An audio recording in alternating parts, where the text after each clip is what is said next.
Good afternoon. Welcome to PAVE Commerce classes. मैं doctor Karnan. We are going to start with chapter number 2. We have already done chapter number 1. जो मेरे पहले की videos हैं जिन्होंने आज तक नहीं देखा प्लीज उसे एक बार देख लीजिएगा. यदि आप नहीं भी देखा तब भी आप यहां से आराम से अकाउंट्स समझ सकते हो. आज हम अकाउंटिंग टर्म्स में 5 टर्म्स करने वाले हैं और ये पांचों टर्म्स एक्सट्रीमली इंपॉर्टेंट टर्म्स हैं और ये पांचों टर्म्स हम बुक के लैंग्वेज से थोड़ा बिल्कुल अलग समझेंगे जिससे हमारे दिमाग में बिल्कुल ये पांचों टर्म्स अच्छी तरीके से बैठ सकता है. जो मीनिंग मैं दे रहा हूं या जिस तरीके से मैं समझा रहा हूं ये ऑलमोस्ट जिस भी बुक से आप पढ़ते हो उससे थोड़ा अलग होगा, लेकिन इंपॉर्टेंट क्या है, इन पांचों टर्म्स आपके दिमाग में अच्छी तरीके से बैठ जाएंगे. कोई रटाफिकेशन नहीं, आराम से समझ में आना चाहिए. Instead of mugging it up, instead of rectifying it, please try to understand all the 5 terms. We start with the first term, expense. Expense. Expense में हमें 2 चीजें समझनी है. जब हम अकाउंट्स की नजर से एक्सपेंस को देखते हैं वो कैश भी हो सकता है, वो नॉन कैश भी हो सकता है. अभी तक जो आप एक्सपेंस के बारे में जानते हो कि जब मैंने कोई पैसा पे किया वो हमारा एक्सपेंस है. अकाउंट्स की नजर से जब हम देखेंगे केवल वो एक्सपेंस नहीं है. एक्सपेंस का मतलब क्या है, मैंने पहले भी तुम्हें बोला बुक के लैंग्वेज से बिल्कुल अलग लैंग्वेज होगा, केवल ये सभी टर्म्स तुम्हारे दिमाग में बिठाने के लिए. एक्सपेंस को हम कैसे याद रखेंगे मालूम है, बेनिफिट अराइव्ड. हम समझेंगे एक्सपेंस को बेनिफिट अराइव्ड से. बेनिफिट अराइव्ड का मतलब क्या है, जब भी हम कोई खर्चा करते हैं, जब भी हम कोई एक्सपेंस करते हैं किसी फायदे के लिए करते हैं, उसे मैं क्या बोल रहा हूं, बेनिफिट. बगैर किसी फायदे के मैं भगवान के हुंडल में जाके मंदिर में जाकर 10 रुपया भी नहीं चढ़ाता. मैं क्यों चढ़ाता हूं, हे प्रभु मेरा काम कर दे. वहां भी मुझे बेनिफिट चाहिए, चैरिटी में भी मुझे बेनिफिट चाहिए, इनकम टैक्स का रिबेट चाहिए. तो बगैर किसी बेनिफिट के, बगैर किसी फायदे के मैं कोई खर्चा करता ही नहीं. तो वही क्या है, एक्सपेंस है. हमारे लिए अकाउंट्स में हम क्या कैसे याद रखेंगे एक्सपेंस को, benefit arrived. Arrived means totally उस खर्चे का मुझे बेनिफिट यदि मिल जाता है तो उसे मैं एक्सपेंस बोलूंगा. फिर से रिपीट करता हूं, एग्जाम्पल की तरह से समझेंगे, लेकिन पहले समझना एक्सपेंस का मतलब हम समझेंगे बेनिफिट अराइव्ड. बेनिफिट अराइव्ड का मतलब है जो पैसा मैंने खर्च किया, जो पैसा खर्च किया या नहीं खर्च किया, यदि मैंने कुछ किया खर्चा, उसका यदि पूरा का पूरा मुझे बेनिफिट मिल जाता है तो उसे मैं अकाउंट्स में क्या बोलूंगा, एक्सपेंस बोलूंगा. इसे एक छोटे से एग्जाम्पल के तरीके से समझते हैं. मेरे 3 एम्प्लॉइज हैं, ए, बी और सी. मेरे 3 एम्प्लॉइज हैं. मेरा एक बिजनेस है, बिजनेस में 3 एम्प्लॉइज है, 3 वर्कर हैं जो मेरे यहां काम करते हैं. बहुत ध्यान से समझना इस एग्जाम्पल को. यदि ये एग्जाम्पल समझ लेते हो तो जिंदगी में कभी भी एक्सपेंस का मतलब गलती नहीं करोगे अकाउंट्स के हिसाब से. ये 3 एम्प्लॉइज काम करते हैं, मेरे 3 वर्कर्स काम कर रहे हैं और इन तीनों को मैं कितना रुपया दे रहा हूं मालूम है, 10,000, 10,000 और 10,000 रुपया दे रहा हूं. तीनों को मैं मंथली वेजेस, सैलरी कुछ भी बोल लो, 10,000 रुपया देता हूं. 31 दिसंबर 31 दिसंबर 2019 जिस दिन साल खत्म हो रहा है उस दिन मेरे पास ए आता है, पूरे महीने काम कर देता है. 1 दिसंबर से लेकर 31 दिसंबर के बीच में पूरे दिन, पूरे महीने काम करने के बाद, क्योंकि मैंने उससे क्या बोला है, पूरा 1 महीने तुम काम करोगे तो मैं तुम्हें 10,000 रुपया दूंगा. पूरे महीने वो काम कर लेता है दिसंबर के महीने में और 31 दिसंबर 2019 को last day of the year, last day of the month, last day of the year, वो मेरे पास आता है और कैबिन में बोलता है कि सर आपने मुझसे कहा कि आप मेरे लिए काम करो, पूरे महीने हम आपको 10,000 रुपया देंगे। मैंने कहा हाँ बिल्कुल बोला, और कहा कि लाओ जी मुझे 10,000 रुपया दो। मैं क्या करता हूं, उसे 10,000 रुपया पकड़ा देता हूं। मैंने उसे 10,000 रुपया पकड़ा दिया। बहुत अच्छी बात है। अच्छा, उस 10,000 रुपए का मुझे पूरा का पूरा बेनिफिट मिला है? अरे पूरे महीने उसने काम किया, काम करने के बाद मैं उसे पैसा दे रहा हूं। इसी को क्या बोला जाता है, बेनिफिट। पूरे 10,000 रुपए का मुझे बेनिफिट मिला या नहीं मिला? हाँ मिल गया। तो ये 10,000 रुपया क्या हुआ, एक्सपेंस हो गया। अच्छा ध्यान से सुनो, दो चीज मैं यहां लिख रहा हूं, एक कैश और एक बेनिफिट। अच्छा मैंने कितना रुपए का कैश दिया उसे? 10,000 रुपए का कैश दिया। बेनिफिट मुझे कितने के बराबर का मिला? 10,000 रुपए का बराबर का मिला। मैं इसे एक्सपेंस क्यों बोल रहा हूं? इसलिए नहीं कि मैंने कैश पे किया। अकाउंट्स में एक्सपेंस को कैश की नजर से नहीं देखना। आगे आने वाले दो एग्जांपल में तुम समझ जाओगे इसे। मैंने कैश दिया 10,000 रुपया, बिल्कुल दिया। अच्छा उसके बराबर का पूरे महीने का मुझे बेनिफिट मिल गया नहीं मिल गया? हाँ मिल गया, बहुत अच्छी बात है। 10,000 रुपए का मैंने पैसा दिया और 10,000 रुपए का मुझे बेनिफिट मिल गया। यदि मुझे बेनिफिट मिला कितने के बराबर का? 10,000, तो ये मेरा क्या हो गया? एक्सपेंस हो गया। 2 मिनट रुको, अभी समझ में आता है।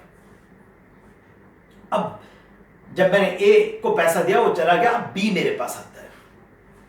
बी मुझसे कहता है कि सर आपने मुझसे कहा था कि पूरे महीने काम करोगे तो हम आपको 10,000 रुपया देंगे। मैंने कहा हाँ। मैंने जैसे उसे पकड़ाने लगा 10,000 रुपया, उसने हाथ जोड़कर मुझसे कहा कि सर मेरे घर में ना एक शादी है मेरी सिस्टर की, आप क्या आने वाले 3 महीने का वेजेस या सैलरी मुझे एडवांस में दे दोगे? मैंने कहा कोई बात नहीं।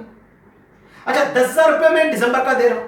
इस बंदे को मैं कितना दे रहा हूं आप देखना। 10,000 रुपया मैंने दिसंबर का दिया और आने वाले 3 महीने का, जनवरी का, फरवरी का, मार्च का, 3 महीने का और उसे मैंने दे दिया। अरे टोटल मैंने इस बी को कितना रुपया दिया? 40,000 रुपया दिया। 10,000 रुपया दिसंबर का, जनवरी फरवरी मार्च 3 महीने का 30,000 रुपया जनवरी फरवरी मार्च का दिया। टोटल कैश मुझे कितना चला गया? 40,000। लेकिन बेनिफिट मुझे कितने का मिला? 10,000 रुपए का मिला। तो एक्सपेंस कितने का हुआ मालूम है? 10,000 रुपए का हुआ। अकाउंट्स में एक्सपेंस कितने का मिला? एक्सपेंस कितने का हुआ? 10,000 रुपए का हुआ। Expense means benefit arrive. अरे ये 30,000 रुपया क्या है उसे हम बाद में देखते हैं। जिस पैसे का हमें पूरा का जो पैसा हमने दिया है अभी तक, इसके आगे कहानी बदलने भी वाली है। जिसका मुझे बेनिफिट मिल गया वो मेरा एक्सपेंस होगा। कैश मैंने कितना दिया? 40। अरे मैं एक्सपेंस 40,000 रुपया दिखाऊंगा नहीं। कितने का दिखाऊंगा? 10,000 का दिखाऊंगा। क्यों दिखाऊंगा? इसलिए नहीं कि मैंने पे किया, इसलिए कि मुझे बेनिफिट मिला। अच्छा तीसरे के केस में क्या हुआ? अब जब मैं बी से बात कर रहा था, बहुत देर हो गया, और सी क्या हुआ ना, चला गया। और जाने के बाद वो कहता है कि मैं 15-20 दिन के बाद आके 10,000 रुपया आपसे ले लूंगा। अच्छा मैंने कैश पे किया? बिल्कुल नहीं पे किया, 0। मैंने उसे कैश पे किया? नहीं। अच्छा मुझे बेनिफिट मिल गया इसका? पूरे महीने काम किया नहीं किया? बिल्कुल। कितने के बराबर का? 10,000 रुपए के बराबर का बेनिफिट मिला? हाँ मिला। मेरा एक्सपेंस हो गया, मेरा खर्चा हो गया। मतलब इस बी के केस में मैंने कितना रुपया दिया? 40,000। बेनिफिट कितने का मिला? 10,000। एक्सपेंस कितना हुआ? 10,000।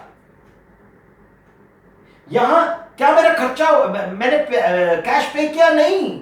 लेकिन क्या बेनिफिट मिल गया? हां। ये बगैर कैश पे किए भी हमारा क्या हो गया? बेनिफिट मिल गया। अच्छा बेनिफिट मिलने के लिए क्या पैसा का देना जरूरी है? बिल्कुल नहीं, बिल्कुल नहीं। बेनिफिट मिलने के लिए क्या कैश का देना जरूरी है? बिल्कुल नहीं। जैसे इस वाले केस में इस बंदे ने, सी ने पूरे महीने मेरे लिए काम किया, लेकिन अभी मैंने उसे पैसा नहीं दिया, तो क्या मैं अपने बुक्स ऑफ अकाउंट्स में, अपने बही खाते में 10,000 रुपए का खर्चा दिखाऊंगा? हाँ बिल्कुल दिखाऊंगा। क्यों? क्योंकि मुझे बेनिफिट मिल गया। तो हम एक्सपेंस को किस तरीके से याद रखेंगे? हम याद रखेंगे बेनिफिट अराइव्ड। जिसका बेनिफिट नहीं मिला वो क्या मेरा खर्चा है? नहीं। भले ही मैंने पैसा पे कर दिया, वो मेरा खर्चा नहीं होगा। क्या होगा उसे हम बाद में देखते हैं।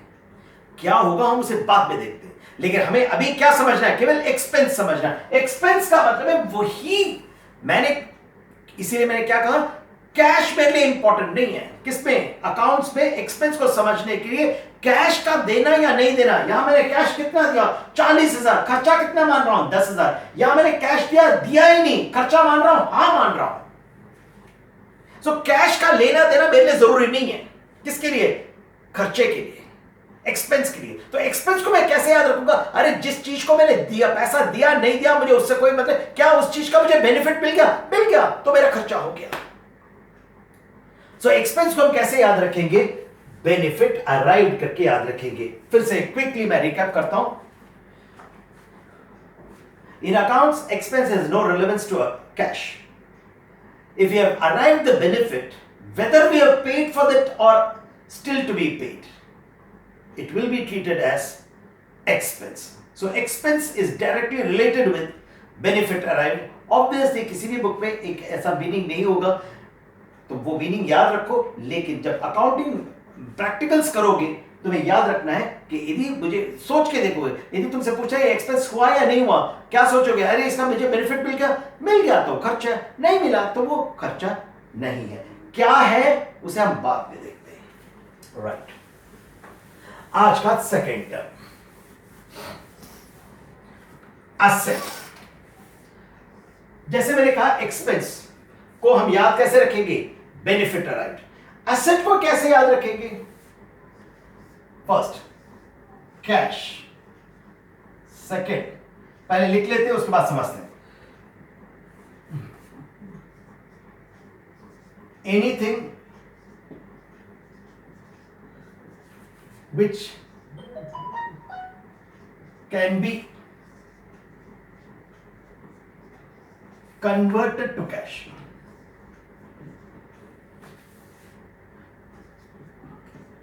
within generally a year. Third, expense whose benefit can be arrived in future.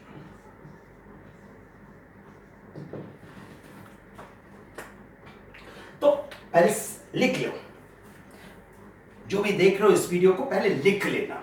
मेरी हैंडराइटिंग उतनी साफ सुथरी नहीं आ रही है, लेकिन एक बार लिख लेना। क्या असेट का मीनिंग पहले लिख लेना, उसके बाद एक एक करके समझेंगे। असेट क्या है, कैश, और anything which can be converted to cash within generally, word generally बहुत इंपॉर्टेंट है, जनरली अ ईयर। एक साल के अंदर यदि किसी चीज को हम कैश पे कन्वर्ट कर देते हैं तो क्या होगा, असेट कहलाया जाएगा। और तीसरा क्या है, expense whose benefit can be arrived in future। एक ऐसा खर्चा जिसका बेनिफिट हमें फ्यूचर में भी मिलेगा, तो क्या हो जाएगा, उसे हम क्या बोलेंगे, असेट बोलेंगे। क्या नहीं बोलेंगे, उसे हम एक्सपेंस नहीं बोलेंगे। Cash, anything which can be converted into cash generally with in a year. और तीसरा क्या है, expense whose benefit can be arrived in future। चलो हम उल्टा समझते हैं, पहले 3 को समझेंगे, फिर 2 को समझेंगे, फिर 1 को समझेंगे। जब मैंने एक्सपेंस को समझाया था तुम्हें ये एग्जाम्पल दिया था, 3 लोग हैं A, B, C। इसको 10,000 रुपया कैश दिया, बेनिफिट हमें 10,000 रुपए का मिल गया, ये क्या हो गया, एक्सपेंस हो गया। यहां क्या था, B को 10,000 रुपया दिया और 30,000 रुपया एडवांस में दिया। टोटल खर्च हमने कैश कितना दिया, 40,000, बेनिफिट कितने का मिला, 10,000। बहुत बढ़िया बात है। तो इन दोनों ही केस में हमारे एक्सपेंस कितने का हुआ, 10,000 रुपए का। क्यों हुआ, क्योंकि 10,000 रुपए के बराबर का ही हमें बेनिफिट मिला। अब आते हैं थर्ड पॉइंट में। असेट को हम सबसे पहले कैसे समझेंगे, मालूम है, expense whose benefit can be arrived in future। मैंने यहां कितना रुपया दिया है, 40,000 रुपया दिया है। लेकिन बेनिफिट कितने का मिला? 10,000 रुपए का। 40,000 रुपया दिया लेकिन बेनिफिट मुझे 10,000 रुपए का मिला। अच्छा, बाकी 30,000 फ्यूचर, अरे बंदा वो 3 महीने काम करेगा, भाग थोड़ी जाएगा। बी, जिसको मैंने 3 महीने का एडवांस पे सैलरी दी है, वो क्या 3 महीने काम करेगा या नहीं करेगा? बिल्कुल में करेगा। अच्छा, क्या बोल रहे? Expense whose benefit can be arrived in future. जो मैंने पैसा दिया जिसका मुझे बेनिफिट फ्यूचर में मिलेगा, जो पैसा मैंने अभी दे दिया लेकिन उसका बेनिफिट मुझे फ्यूचर में मिलेगा, तो उसे मैं एक्सपेंस नहीं बोलूंगा, मैं क्या बोलूंगा? उसे एसेट बोलूंगा। तो ये जो 30,000 रुपया मैंने दे रखा है, जो मुझे लग रहा है एक्सपेंस है, वो एक्सपेंस नहीं है। क्या वो है? एसेट। एसेट का मतलब क्या है? Point number 3, expense whose benefit can be arrived in future. जिसका बेनिफिट मुझे फ्यूचर में मिलेगा, जिसका बेनिफिट मुझे ऑलरेडी मिल गया, वो एक्सपेंस है। जिसका एक्सपेंस का बेनिफिट मुझे अभी नहीं मिला, आने वाले सालों में मिलने वाला है, आने वाले महीनों में मिलने वाला है, उसे मैं क्या बोलूंगा?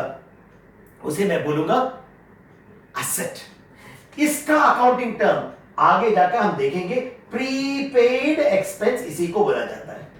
प्रीपेड एक्सपेंस मींस हमने पे तो कर दिया लेकिन उसका बेनिफिट हमें फ्यूचर में मिलेगा। अब इसी पॉइंट नंबर 3 को और एक बार समझते हैं। जिसका मैंने पैसा तो पे कर दिया लेकिन बेनिफिट नहीं मिला, तो उसे मैं क्या नहीं बोलूंगा? एक्सपेंस नहीं बोलूंगा। वही हमने एक्सपेंस में भी समझा था। जिसका बेनिफिट मिल गया वही हमारा एक्सपेंस है, जिसका बेनिफिट नहीं मिला उसे हम एक्सपेंस बोलेंगे? बिल्कुल नहीं बोलेंगे। तो क्या बोलेंगे? एसेट बोलेंगे। अच्छा, इस सेंटेंस को फिर से समझते हैं। Expense whose benefit can be arrived in future. जिस किसी का भी खर्चा हो गया लेकिन बेनिफिट सालों साल मुझे मिलेगा, उसे मैं क्या बोलूंगा? मालूम है? एसेट बोलूंगा। सालों साल। ध्यान से सुनना, जो खर्चा हो गया लेकिन बेनिफिट सालों साल मिलेगा, उसे मैं खर्चा नहीं बोलूंगा। क्या बोलूंगा? एसेट बोलूंगा। कुछ खर्चे, जैसे अभी मैंने 30,000 का एग्जांपल लिया, आने वाले 3 महीने में उसने काम किया, बहुत अच्छी बात है, उसको मैं क्या बोलता हूं? Prepaid expense. लेकिन कुछ खर्चे ऐसे भी हो सकते हैं जिसका बेनिफिट मुझे सालों साल मिलेगा। मेरा ये ट्यूशन सेंटर है, यहां देखोगे तो बहुत सारे चेयर्स है, एसी है, मेरा बोर्ड है, मेरा फैन है, मेरी अलमारियां हैं। अच्छा, बोर्ड मैंने आज थोड़ी खरीदा है, पता नहीं कितने साल पहले खरीदा है। इस पेव कॉमर्स क्लासेस में पिछले 25 साल से हमारा पेव कॉमर्स क्लासेस नोएडा में और ग्रेटर नोएडा दोनों जगह बोर्ड है। तो ये बोर्ड मैंने आज से 5-6 साल, मुझे भी याद नहीं कितने साल पहले खरीदा। जिस चेयर्स को आप लोग देख रहे हो, ये पता नहीं कितने साल पहले के हैं।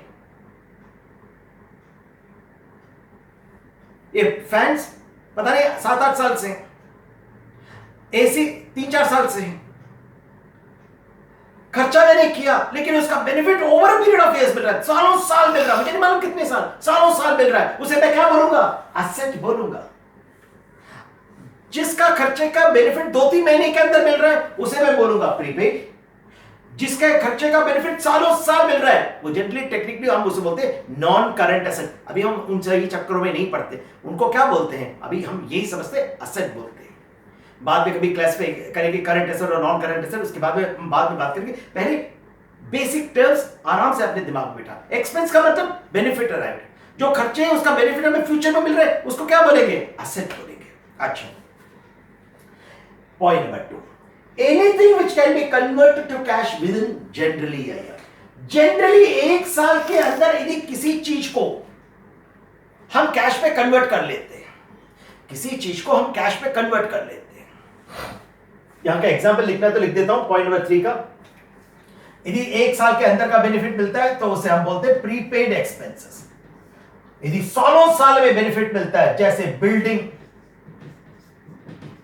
सालों साल मैंने खरीदा, अभी 20 साल के बाद में बिल्डिंग मेरे पास होगी। मशीनरी एक्सपेंस, जिसका बेनिफिट मुझे सालों साल मिल रहा है। फर्नीचर, ये सब क्या है? सालों साल मुझे बेनिफिट मिलेगा। ये सब एग्जांपल किसके हैं? एसेट के हैं।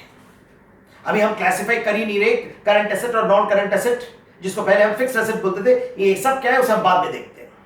बेसिक सिंपल टर्म को अपने दिमाग में बिठा लेते हैं। एक्सपेंस का मतलब बेनिफिट मिल जाना। अच्छा, बेनिफिट नहीं मिला, सालों साल बेनिफिट मिलेगा, एसेट। Point number 3। अब आते हैं पॉइंट नंबर 2।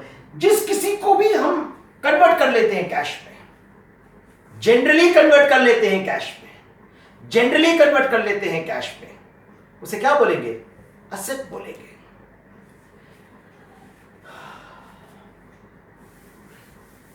जिस किसी चीज को बिजनेस में 1 साल के अंदर जनरली कन्वर्ट कर लिया जाता है कैश में, उसे क्या बोलेंगे? असेट बोलेंगे। एग्जाम्पल देखते हैं। अब ये एग्जाम्पल किसका है? सेकंड का। ये एग्जाम्पल किसका था? थर्ड का था।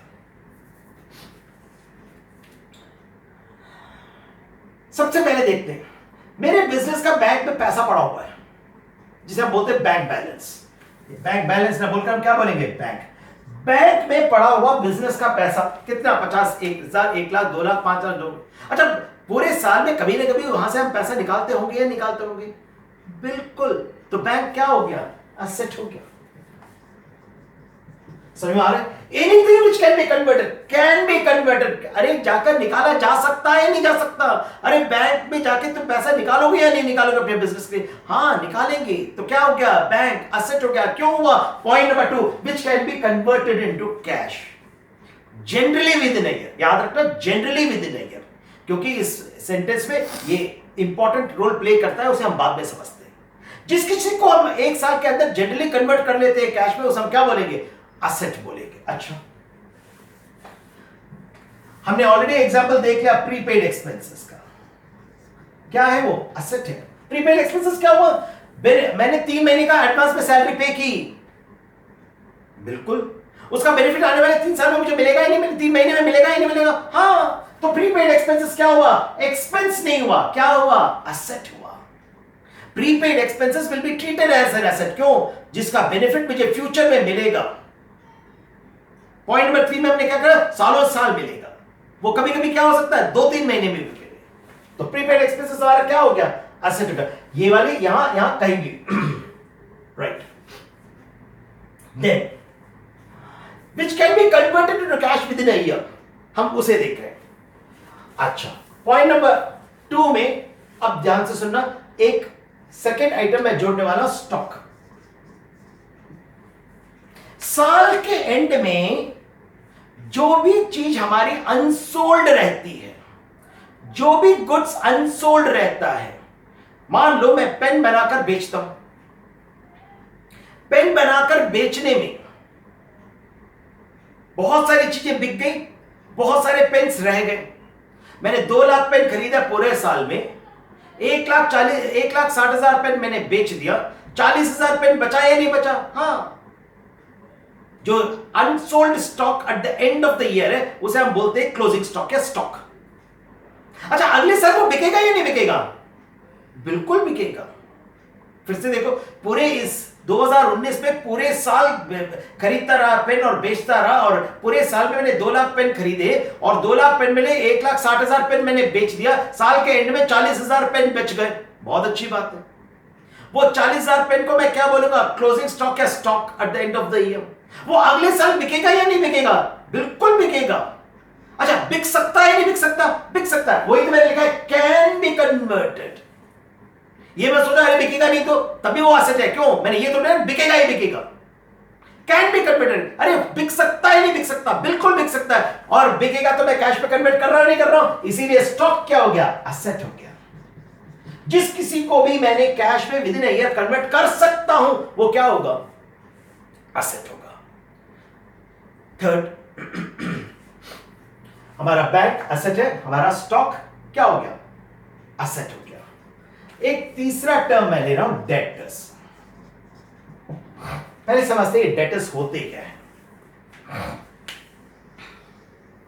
सेल 2 तरह के होते हैं, कैश सेल्स और क्रेडिट सेल्स।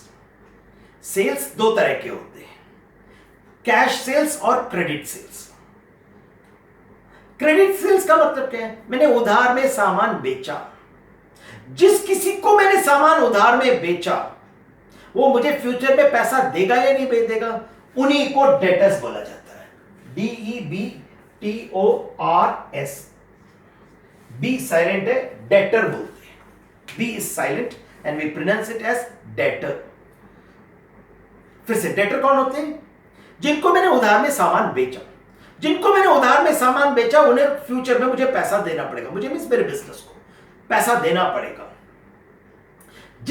जो भी मुझे फ्यूचर में पैसा देगा, जो भी बिजनेस मुझे मेरे बिजनेस को फ्यूचर में पैसा देगा, उनको हम क्या बोलते हैं? डेटर्स। बहुत अच्छी बात है। सबसे पहले हमने क्या समझा, डेटर्स का मीनिंग समझा।